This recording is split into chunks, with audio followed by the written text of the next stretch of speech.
ఇప్పుడు చాలా మంది పిల్లలు తల్లిదండ్రులకి ఒక పెద్ద క్వశ్చన్ వేస్తున్నారు. అదేంటి అని అంటే, మీరు చూసిన సంబంధాలు కనుక మేము చేసుకుంటే మా లైఫ్లో మేము ఖచ్చితంగా సక్సెస్ అవుతామా అని చెప్పి. అవును, పెద్దవాళ్ళు చూసిన సంబంధాలు కూడా కొన్ని ఫెయిల్ అయినవి ఉన్నాయి. కాకపోతే తల్లిదండ్రులుగా వాళ్ళు పెళ్లి చేసేటప్పుడు అన్నీ కనుక్కుంటారు. కానీ ఒక్కొక్క సమయంలో కొన్ని బయటికి రావు. అది తర్వాత మాత్రమే తెలుస్తుంది. అది తెలిసినప్పుడు తల్లిదండ్రులుగా వాళ్ళు బాధపడి ఎలా అయినా సరే ఆ లోటుపాట్లను సరి చేయాలని చెప్పి వాళ్ళు ఎంతగానో ప్రయత్నిస్తారు కదా. సో అదే మీరు మ్యారేజ్ చేసుకున్నారు, బయటికి వెళ్ళిపోయారు, ఎన్నో కష్టాలు అనుభవిస్తూ ఉన్నారు.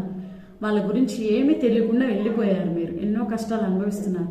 ఆ టైంలో వచ్చి పేరెంట్స్గా మీరు మాకు హెల్ప్ చేయండి, మీరు మమ్మల్ని చూడండి అని చెప్పి అంటే ఎలా చూస్తారు? వాళ్ళ గుండెలు బద్దలు చేసి మీరు వెళ్ళిపోయారే, మళ్ళీ వచ్చి చూడండి అంటే ఎలా చూస్తారు?